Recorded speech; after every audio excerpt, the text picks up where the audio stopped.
Have you ever seen charcoal discs do this? It's like fireworks. It really is like fireworks. Today I'm going to share how I'm feeling in the lead up to my big walk along the Spine of Albion, the entire length of the UK. But first I'm going to see if I can light this frankincense. I'll show you. Whoa. Oh, okay. That's a no to that one. Holy moly. Have you ever seen a charcoal disc do that? Okay, let's try again. Whoa. Okay, different charcoal disc. I'm really glad I caught that on camera. That's what's supposed to happen. Yeah, nice and slowly. Charcoal disc burning. Down to the very last of my frankincense.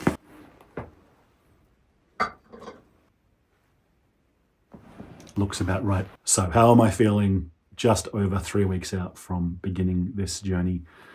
A journey that is between 900 and 1,000 miles in total, including all my little swervings and backwards and forwards and to and froings along the way. I'm feeling better. I'm feeling excited. The excitement's beginning to land now, particularly as people are beginning to enter into the conversations with me. Support is beginning to land into the space. We've created a supporters group for those who want to contribute to the journey, who want to offer equipment, or who want to come for walks with me at different points along the way, or who want to organize community circles or talks from me as we meet in some of the greatest conversations of our time, which is one of the kind of the prayers woven into this walk, to have some of the biggest conversations of this age. So there's people who have shown themselves now, and there's energy beginning to build. There's been some really beautiful contributions to the GoFundMe campaign, and I think we're over 10% now of the fundraiser goal. So, and we haven't even begun. So it feels really beautiful to have so much support. I'm really feeling that kind of community support rallying around me, and dear friends and friends at a distance and beings who've never even met me before, just beginning to stand with this dreaming and add their love and the weight of their being to this. And people are just coming out of the woodworks and wanting to get involved, which is really exciting. I think that a lot of people are relating to this as a walk that's for all of us, which is what my goal was, my prayer was in dreaming this into being. So yeah, it's nice to have the community coming together and the energy beginning to build. It feels like a bit of a tornado beginning to stir, and there's life and there's love and there's energy beginning to build, and a vortex of sorts is a landing here in the UK, which is a good thing, because this walk, beyond being a solo pilgrimage and a thing that's open to community, is also you could call it a regional kundalini awakening. I'm walking up the spine of Albion, up the spine of Britain, and along the spine of Albion, and that walk in itself, the energy in itself is a massage, an energetic massage along the spine of these isles, a real sacred awakening at a land-based level, at a regional level, and I think we're all a part of that in some way. People do massage on human bodies, or they do energy work on human bodies. I like to do energy work on the entire collective and on the land itself. And a lot of people in my communities will go to one sacred site, or they'll go to one energy point, and they'll add their acupuncture or acupressure point of love and presence there. And that's just one of the steps towards activating a region and activating a people. This is a full-blown kundalini awakening for the entire British Isles, straight up the spine, weaving on either side of it as I go, and stirring the land and the people, and calling everyone to a remembering of who we really are and what the culture here that wants to be remembered here truly is. So that doesn't quite capture all of it, but just giving you a little hint of some of the deeper meanings in this walk. So you can feel my excitement. I'm getting more and more excited as the days go on. I can feel the energy building now. It feels almost like I'm coming up to competing in some kind of sport of some kind, or there's a feat of endurance that I'm coming up to, and I'm really present to this feat of endurance that is going to be asked of me, particularly because my body is in such a rough place. Torn meniscus that hasn't fully healed, frozen shoulder which hasn't fully healed, 18 months of chronic in bed almost all the time illness that I haven't fully rehabbed from. So there's a lot of pieces here that don't make logical sense, but at the same time I can feel there's a really profound magic in the air, and there's something really important stirring here, not just for the region, but I feel this is kind of woven into my body's healing journey. In a sense, whenever we do something which is deeply, radically true, something that is in resonance with the very core truth of who we are, it creates a field of healing. It creates a field of repair, and I'm really leaning on and trusting that this thing which feels so true and so inescapably true, actually, I'm leaning on the fact that there's going to be a truth in this that's so deep that there's also, against all odds, a radical healing here for me. So that doesn't make logical sense, but it doesn't need to make logical sense. We'll see by the end of it, won't we? We'll look back at the end of it and see if this was a healing journey or if it was a destructive journey for my body. I tell you what, at very least, I am going to lose some pounds. I'm going to lose some proper pounds. That time in bed these last 18 months has really kind of put it on a little bit, maybe more than a little bit. And I feel like even in those first couple of weeks, I'm going to be shedding just layers and layers of conditioning and weight and everything that's been built up in this period of chronic inertia.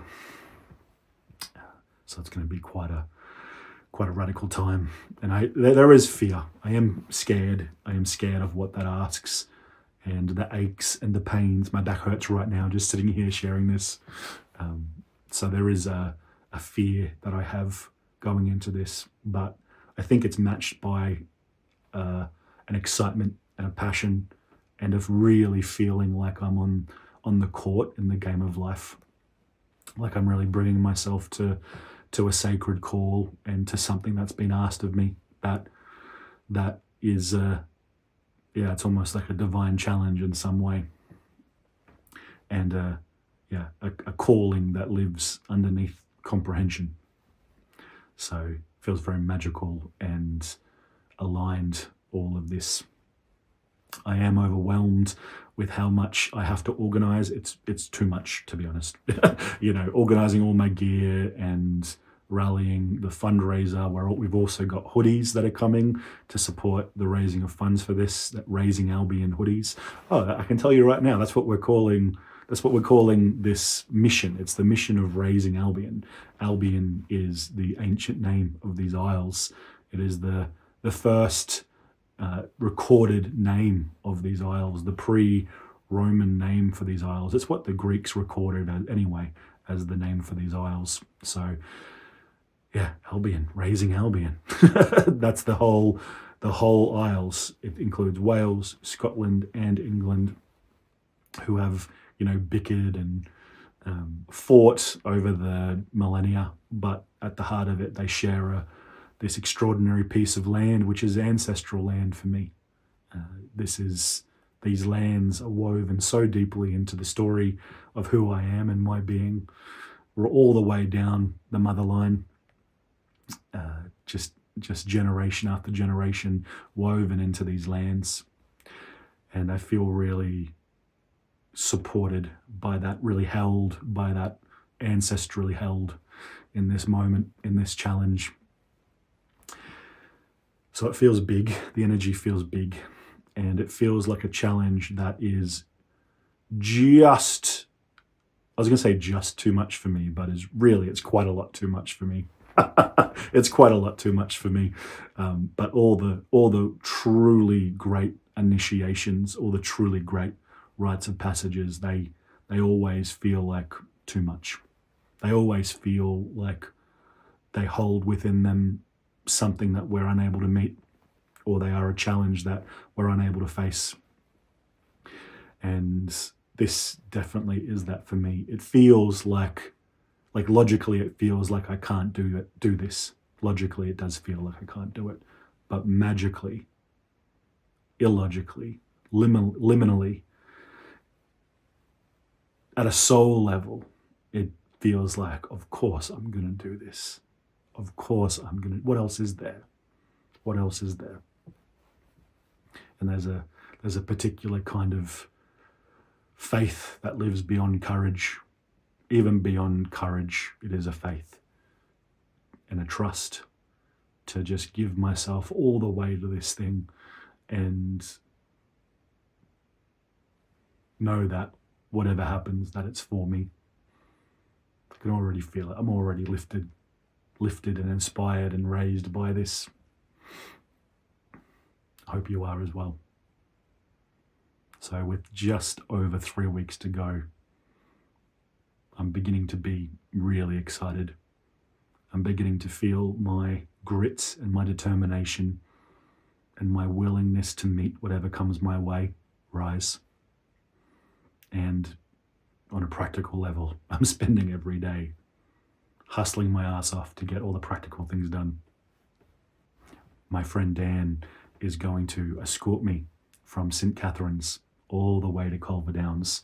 So from the southern tip of the Isle of Wight and the UK, all the way, about 9 miles, I think it is, to Culver Downs, which is the very southern tip of the Spine of Albion. It's the beginning of the Spine of Albion. And I could have just started at the southern tip of the Spine of Albion, but with the extra 8 miles, 9 miles, it just felt important to begin at the southern tip of the UK. You know, what's an extra 8, 9 miles when you're walking for a few months at a time? And let's see if I feel that same way in about 4 weeks. But it feels really special that Dan's walking me, because Dan's family has lived on the Isle of Wight for 5 generations. And it feels in some way like his escorting me to the start is, you know what, I don't know what's in it, but it feels really meaningful. Yeah, really meaningful to have him and his, like the symbol of his family and custodians of those isles and beings who are in relationship with the Isle of Wight being those who walk me to the start. Feels really special. So I'm grateful. If you want to support me and this journey, the best way you can do that is like this video, subscribe to my channel, and whenever you see my face pop up, drop a comment saying hi or letting me know how you feel about the video or anything that I've shared here. It just really helps to get the word out about what we're up to and to begin to build even more momentum here on YouTube. Yeah, thank you for your presence and for your time. Onward. I'm just going to go and I'm going to let that continue to do what it does, and let's see if I get through this video without that exploding.